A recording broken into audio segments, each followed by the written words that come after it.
Egotastic FunTime.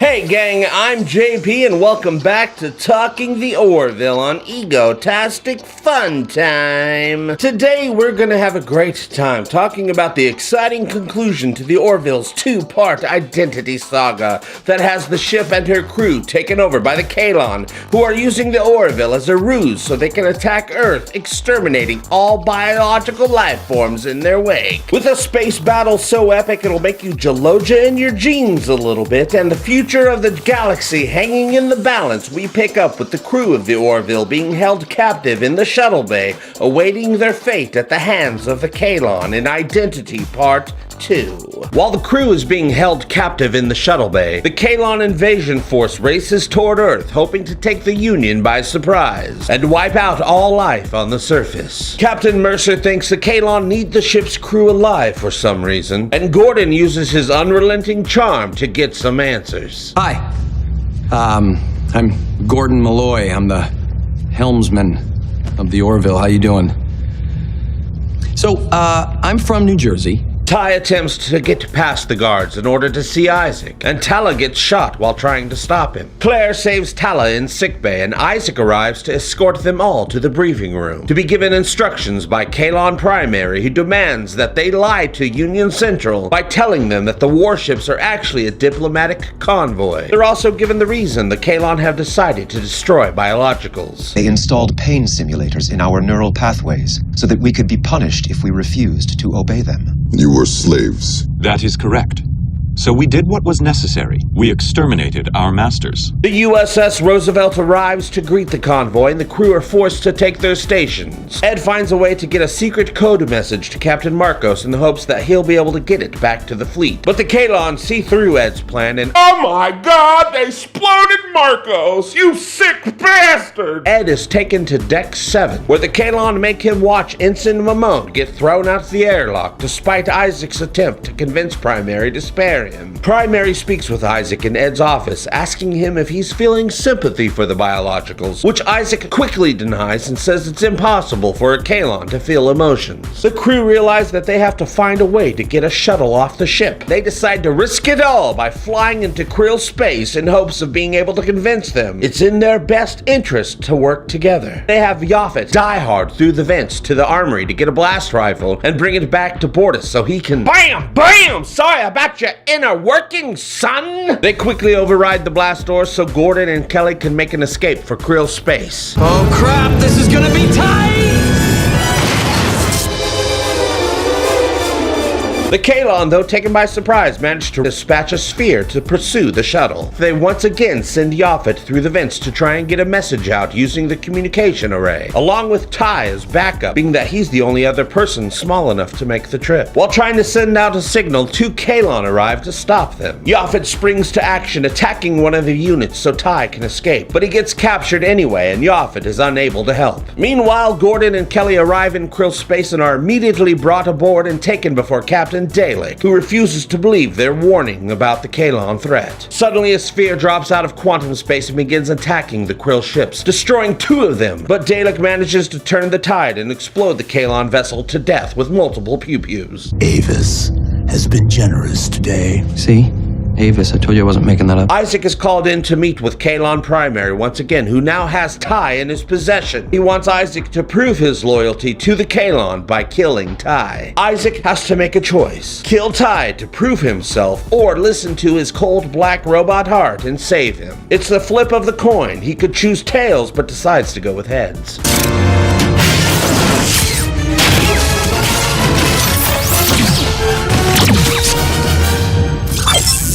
Having destroyed Kalon Primary, Isaac takes Ty to the bridge and instructs him to open the shuttle bay doors after he detonates an electromagnetic pulse that deactivates all Kalon aboard the Orville, including himself. Please tell your mother I am sorry. Ty releases the crew from the shuttle bay and they retake the ship just as it arrives at Earth, where they're met by hundreds of Union ships ready to give the Kalon hell. There were so many pew-pews and explosions and boom bitches and doggies being hugged. Suddenly, 3 spheres break off toward Earth. The Orville and a handful of ships follow in pursuit but are being easily picked off by the spheres, and the Orville is taking heavy damage. Just then, a large fleet of Krill ships arrive to help and fight alongside the Union ships and begin laying waste to the Kalon, who eventually retreat. Ed and Captain Dalek see there is now reason for their 2 peoples to work together. Captain, it seems we have a common enemy. Avis united our paths for a reason, but only he truly knows why. We shall see where that path leads. Though not everyone is ready to forgive Isaac so quickly, even though he ended up saving them in the end, the crew have Yaphet revive him anyway, and Ed tells Admiral Halsey that he'd like Isaac to remain serving aboard the Orville and that he's prepared to take full responsibility for him. Now forever separated from his people, Isaac ponders the future of being alone in the universe, telling Claire that he no longer has a home. But Claire says home is where you make it, and also offers him some words of hope. There's an old human custom called forgiveness. It too takes time, but it must have a beginning. With Isaac still needing to figure out where he belongs, Gordon discovers that his only need is for speed. Just a walk in the park, Kazansky!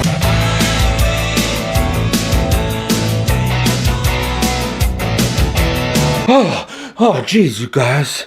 Just hold on a little bit, let me catch my breath. I was just watching TV, why am I so sweaty? I can't believe this show pulled off such an epic 2-part story like that, you guys. Yes, the explosions were the best I've ever seen on television, that's a given. We actually got Isaac back. While the majority of us have absolutely adored this entire season, there have been fans of the show who have been a little bit underwhelmed, saying, oh, there's too much drama and relationships and jokes about bodily functions going on in Season 2, JP. We want action and sci-fi and space battles and guns coming out of people's heads. Well, you got it, dude. Identity Part 2 is all of that and more. In the conclusion to Identity, we learned that this isn't some elaborate test for the Union to prove themselves to the Kalon, that the Kalon really do plan on destroying all biologicals because they fear that they'll try to enslave the Kalon just like their original creators did. They were incapable of seeing humanity's history as just that, history.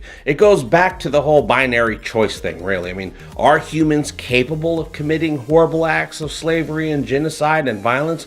Well, yes, they are capable of that according to their history. So therefore, in the mind of the Kalon, as a yes or no question, they are capable of doing that again. Everything is black and white to them. And while those horrible acts are ancient history to humans, the Kalon don't experience the passage of time in the same way as biologicals do. So the events depicted in the book Roots that happened hundreds of years ago, it might as well have taken place last week as far as the Kalon are concerned. Speaking of Roots, in the TV miniseries from the 70s, Kunta Kinte was played by LeVar Burton, who of course played Geordie LaForge in The Next Generation. We learned that Isaac chose his name as a tribute to Isaac Newton, but the Kalon Primary flexes his power over Isaac by telling him to change his designation, just like Kunta was forced to go by his slave name Toby in the movie. What? I really like that the Kalon didn't end up simply being evil robots trying to steal our medicine.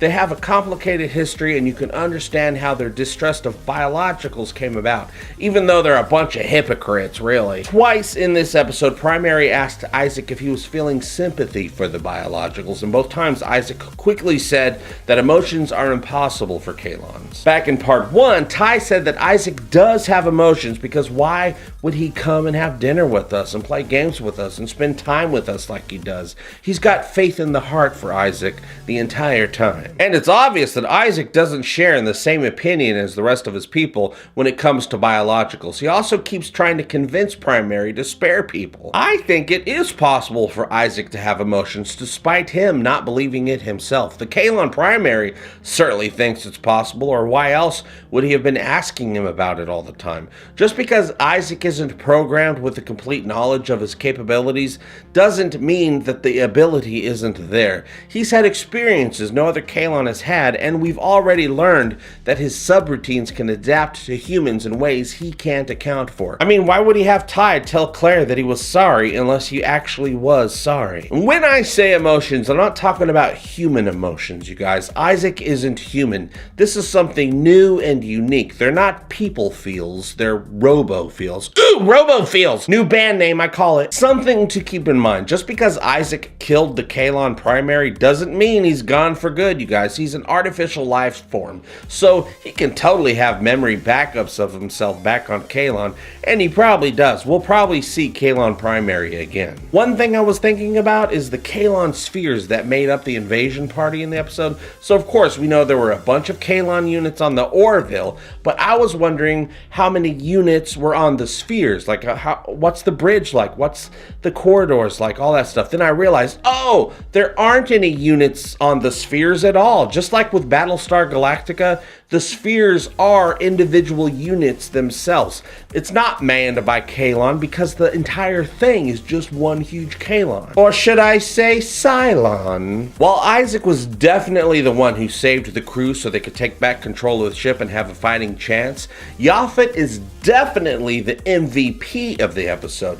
He went all John McClane through the vents to get that rifle for Bortus. Yippee-ki-yay, mother flubber. Then he did it again with Ty in tow, and he was completely genuine when he made that promise to Claire to keep Ty safe. He wasted no time in jumping on that Kalon to protect Ty and live up to that promise he made. At the end of the episode, he saved the life of Isaac despite the fact that Isaac is the boyfriend of the woman he loves. So sure, Yaphet is a bit of a creep sometimes, but he's a lovable creep who's also a good dude. That's another thing I love about the Orville. Everyone on the ship, and this goes for the ladies as well, is a good dude. They're good people, and that's a nice change of pace compared to other sci-fi shows I could talk about. Even the big bad Krill, who have a deeply flawed culture, are at their core good people. It just so happens everything they believe about how the universe works is a complete and utter fairy tale made up by ancient dum-dums obsessed with a 20th century car rental company. For a while now, I thought it very likely that the Union and the Krill were going to find common ground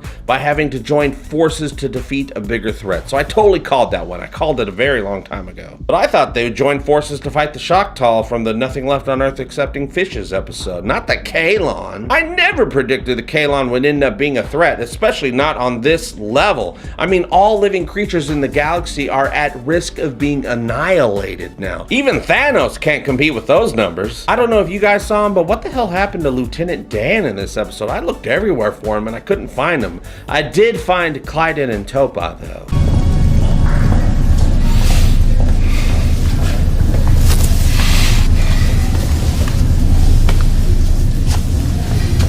How is Topa? He's being very brave. Good. Otis, are we going to die? I do not know, but we will not die without fighting.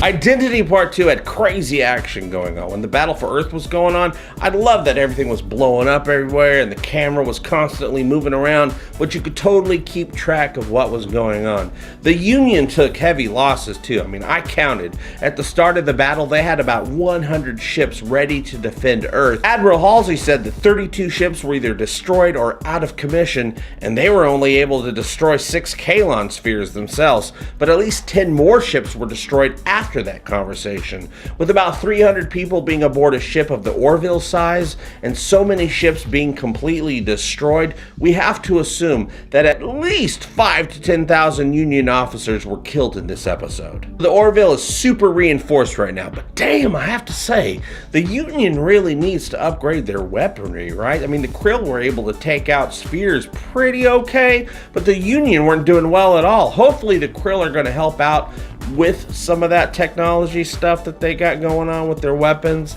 and I'm guessing Isaac is going to be more forthcoming with Kalon tech now that he's officially with us. And Isaac had head cannons in his face the entire time? What the fuck? Some of you are asking why the Krill didn't just continue on to destroy Earth after the Kalon retreated. Well, there's two reasons for that.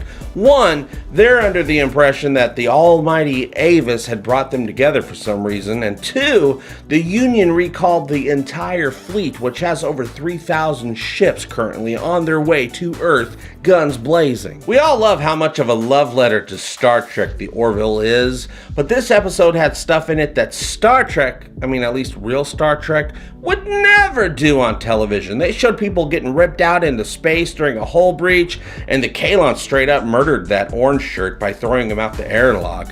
Then they let it marinate on screen for a little bit and in our brains, showing the dude's frozen body adrift in space while the Armada flew away. We got to see how brilliant and compassionate Captain Mercer is when he decided to let Isaac stay aboard, but also not to let the Union install a safeguard so that they can deactivate him if they want to. That would just make them no better than the Kalon's creators, and Ed saw that. I'm very interested to see if the crew truly do take Isaac back into the fold. Bortus and Gordon didn't seem to be as willing to forgive him as quickly as Tala and Ed were. Also, what does this mean for Isaac and Claire's relationship? She seems ready to begin the process of forgiveness, but we don't know what that means for them going forward. Identity Part 2 was written by Seth MacFarlane, directed by John Cassar, and the music was composed by Joel McNeely. The cast gathered on June 8th, 2018 for the first script reading. The crewman who was sucked out of the airlock was played by comedian and production assistant to the show, Mark Mamone. The Kalon primary was played by Graham Hamilton, Captain Dalek was played by Nick Chinland, Alvarez Ricardes portrayed the adjutant, and Captain Marcos was played by Carlos Bernard. We now know that Jessica Zor was cast as Tala because they needed someone who Captain Mercer could easily carry. Gordon made two references to the movie Top Gun in this episode. Once when he gnashed his teeth at the Krill pilot, and when he says it's just a walk in the park, Kazansky. Some scenes were cut for time, including this one of Captain Mercer talking about the prophets of doom.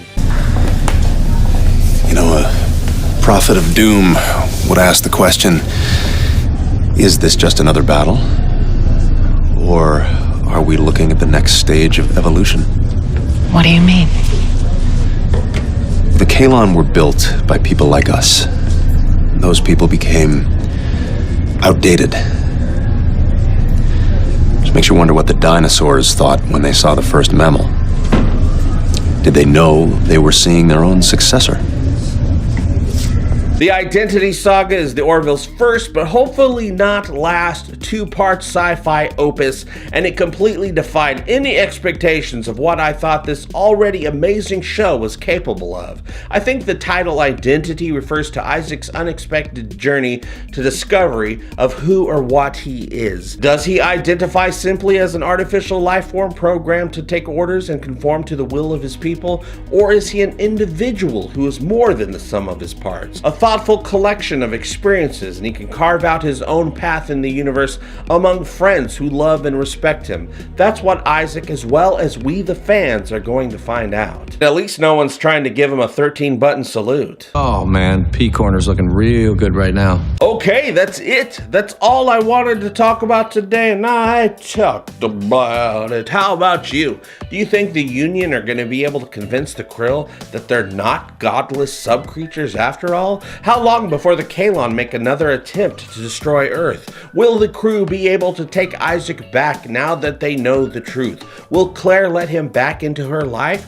Or will she give Yaphet another chance, because there's always room for Jello? You can let me know what you think by joining the conversation below. Thank you so much for liking, sharing, and supporting my stupid show. It really does mean the world to me. I'll see you very soon, and as always, I hope all your times are egotastic fun times. Love you, bye-bye! Egotastic fun time, we're gonna have a great time. Egotastic fun time, give me all your money. Give him all your money. You will find it funny. Just give me money. I love money. Give me all your money. Give me all your money. Give me all your money. Give me all your money.